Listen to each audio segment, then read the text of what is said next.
back with another video, and today we're actually going to be focusing on watercolor.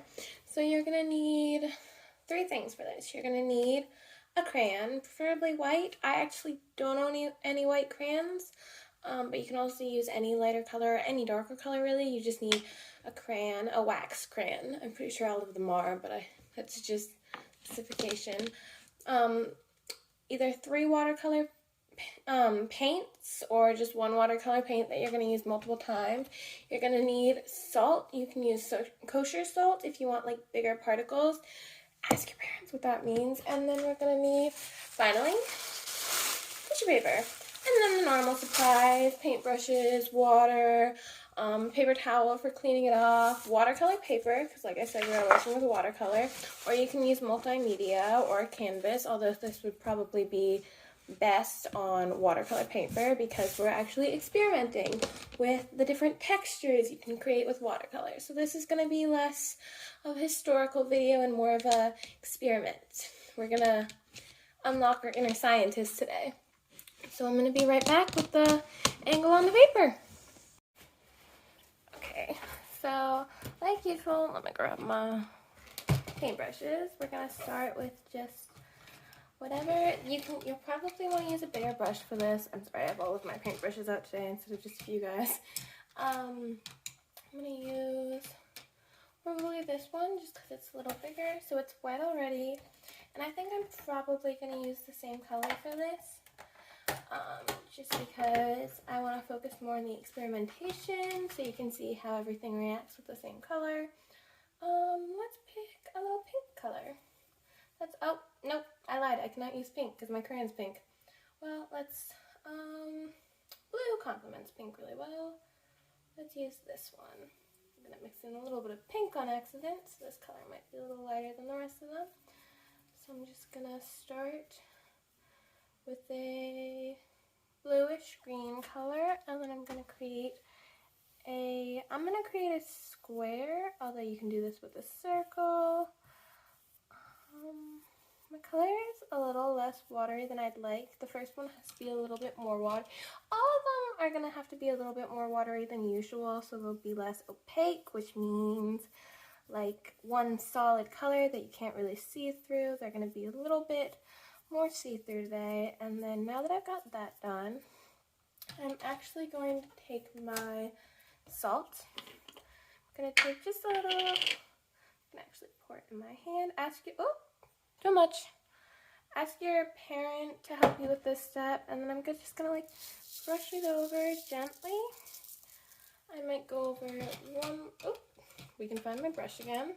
Might go over it one more time with just a little bit of water, just to get it really mixed in. You can see now it's very textured. There you go. There you go. Can you see the little salt? Once it dries, you can see the finished result.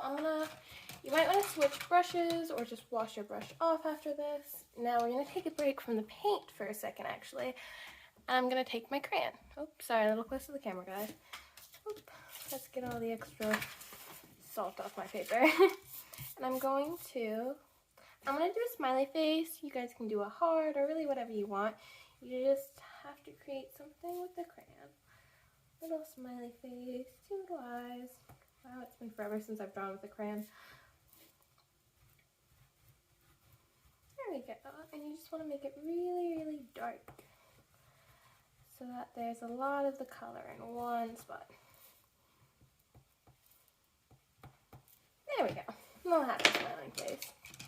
Now we're going to take our brush again. Trying not to switch brushes. It's fine. I'm just going to switch brushes real quick, just because. And now I'm going to take a little bit more paint. Again, make sure this one's really, really watery and light so that you can get the best results out of this experiment. And we're just going to go over. And now you're going to have to do this a few times because you see how I got way too much color. And you're just going to make it a little bit thinner.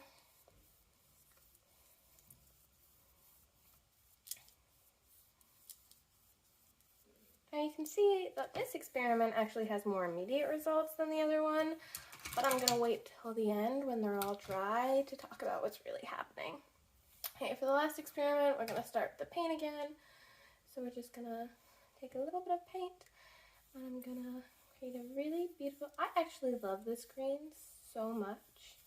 It's an emerald green, which is actually my birthstone. I mean, it's a little dark, it's probably more of a forest green actually, but it's a little bit darker than that, but that's what it reminds me of. I guess it's not the exact color emerald green. That's what I feel about it. So now I'm just going to take a little piece of tissue paper. Make sure when you use your tissue paper, your mom knows what your mom or your dad knows what you're doing, and they're not going to like be mad at you. So I'm going to have to actually do this a few times, so just a little bit more watery. So yeah, you want to make sure this one's really watery. I'm actually doing a few of these experiments with you. I have done them before, but it's been a very long time. And we're just going to scrunch up the tissue paper in different ways. Kind of just dab it over, press it down. Wow, that actually made a really pretty pattern on the tissue paper. One more time with just a little bit more water. I'm just going to gently dab this time. There we go. And now I'm just going to kind of leave it there for a second. Not hard. I'm not pressing down. I'm just kind of leaving it there. And I'm going to have to wait about 5-10 minutes. Not even 10. Probably like 5 minutes. Watercolor dries fast.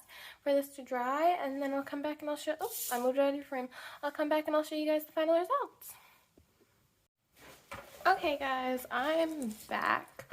It's completely dry now. Sorry, it was a little salty, so it was hard to tell. I'm just gonna try and get a little bit of the extra salt off. Okay, so this one not as drastic as I wish. I think maybe I didn't use enough water, but you can see the little like patterns and such that are in there. Let me bring it a little closer for you guys. Oh, it's wet because it's watercolor paper. You can see the little patterns from where the paper, because it is tissue paper, actually absorbed the paint. So that's why it creates those little like white patterns in there. It's not that it like added color, it's that it actually took it away.